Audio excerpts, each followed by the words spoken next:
Hello everyone, welcome to exam NCERT. Exam NCERT में आप सबका स्वागत है। आज हम अपने पंडित जवाहरलाल नेहरू जी का हम जो बायोग्राफी पढ़ रहे थे, हम उसे आगे बढ़ाते हैं। ठीक है, हमने कहाँ तक पढ़ ली थी? हमने पढ़ ली थी राजनीति वाली पढ़ ली थी हमने ये, और हमने गांधी जी से मुलाकात।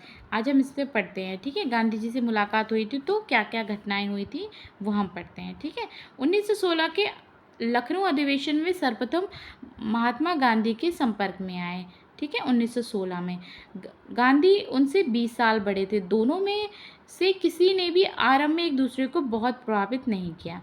बहरहाल 1929 में कांग्रेस के ऐतिहासिक लाहौर अधिवेशन का अध्यक्ष चुने जाने तक नेहरू भारतीय राजनीति में अग्रणी भूमिका में नहीं आ पाए थे।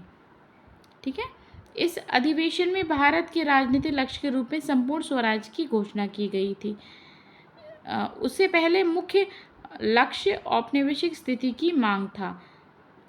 नेहरू जी के शब्दों में क्या था? नेहरू जी के शब्दों में आगे पढ़ते हैं। ठीक है, गांधी जी के अनुयायी के रूप में, अब देखिए इसमें हम नेहरू जी को गांधी जी के अनुयायी के रूप में देखते हैं। नेहरू की आत्मकथा से भारतीय राजनीति में उनकी गहरी रुचि का पता चलता है।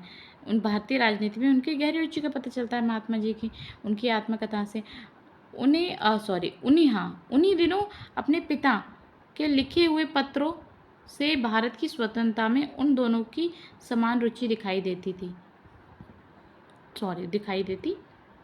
है। लेकिन गांधी से मुलाकात होने तक पिता और पुत्र में स्वतंत्रता प्राप्ति के लिए निश्चित योजनाओं का विकास नहीं हुआ था। गांधी ने उन्हें राजनीति में अपना अनुयायी बना लिया।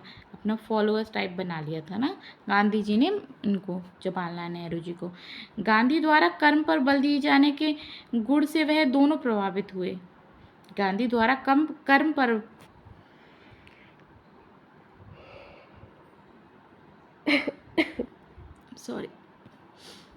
गांधी द्वारा कर्म पर बल दिए जाने के गुण से वह दोनों प्रभावित हुए।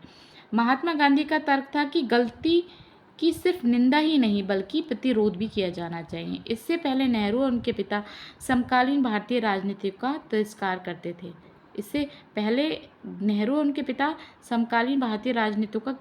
तिरस्कार करते थे, जिनका राष्ट्रवाद कुछ अपवादों को छोड़कर लंबे भाषणों और प्रस्तावों तक सीमित था।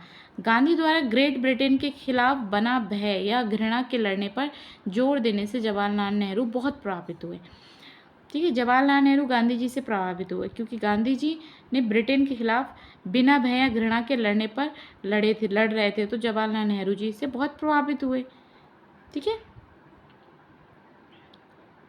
पढ़ते हैं उनकी जेल यात्रा में क्या था? कांग्रेस पार्टी के साथ नेहरू जी का कांग्रेस की पार्टी के साथ जुड़ाव 1919 में प्रथम विश्व युद्ध के तुरंत बाद आरंभ हुआ। इस काल में राष्ट्रवादी गतिविधियों की लहर जोरों पर थी। क्या था? उस टाइम राष्ट्रवादी गतिविधियां चल रही थी ना, और अप्रैल 1919 को अमृतसर के नरसंहार के रूप में सरकारी दमन खुलकर सामने आया। ठीक है, स्थानीय ब्रिटिश सेना कमांडर ने अपनी टुकड़ियों को निहत्थे भारतीयों की एक सभा पर गोली चलाने का हुक्म दिया, जिसमें 379 लोग मारे गए और कम से कम 1200 घायल हुए। गांधी जी के शब्दों में भारत की सेवा का अर्थ करोड़ों पीड़ितों की सेवा है। इसका अर्थ दरिद्र और ज्ञान और अवसर की विषमता का अंत करना है।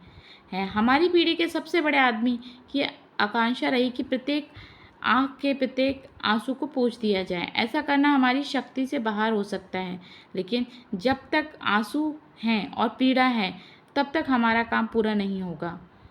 1921 के आखिर में जब कांग्रेस पार्टी के प्रमुख नेता और कार्यकर्ताओं को कुछ प्रांतों में गैर कानूनी घोषित कर दिया गया, तब पहली बार जेल गए। क्या हुआ था? 1921 में क्या हो गया था? आखिर में जब कांग्रेस पार्टी के प्रमुख नेता और कार्यकर्ता को कुछ प्रांतों में गैर कानूनी घोषित कर दिया गया, तब पहली बार नेहरू जी जेल गए थे। कब गए थे? आपको इसमें पूछ सकते हैं ना आपके क्वेश्चन में कि पहली बार नेहरू जी कब गए थे जेल। तो क्या हुआ था? जब पहली बार कुछ प्रांतों में गैर कानूनी घोषित कर दिया था इन नेताओं को, कांग्रेस पार्टी के नेताओं को, तब वो पहली बार जेल गए थे। अगले 24 वर्ष में उन्हें 8 बार बंदी बनाया गया, जिनमें से अंतिम और सबसे लंबा बंदी काल लगभग 3 वर्ष का कारावास हुआ। कारावास जून 1945 में समाप्त हुआ।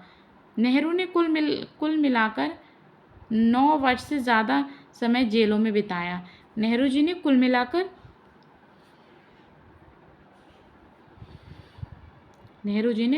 पूरा अगर मिलाकर कहा जाए तो 9 वर्ष से ज़्यादा जेल में बिताया था।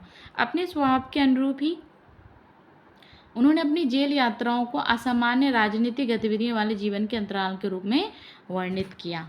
ठीक है, अब चाचा नेहरू, इनको चाचा नेहरू क्यों कहा गया है ना, ये हम समझेंगे अपने नेक्स्ट वीडियो में। ठीक है, ओके, चलिए तब तक आप लोग अपने रिवीजन करते रहिए, अपना ध्यान रखिए और पढ़ाई करते रहिए।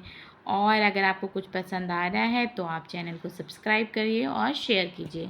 Thank you.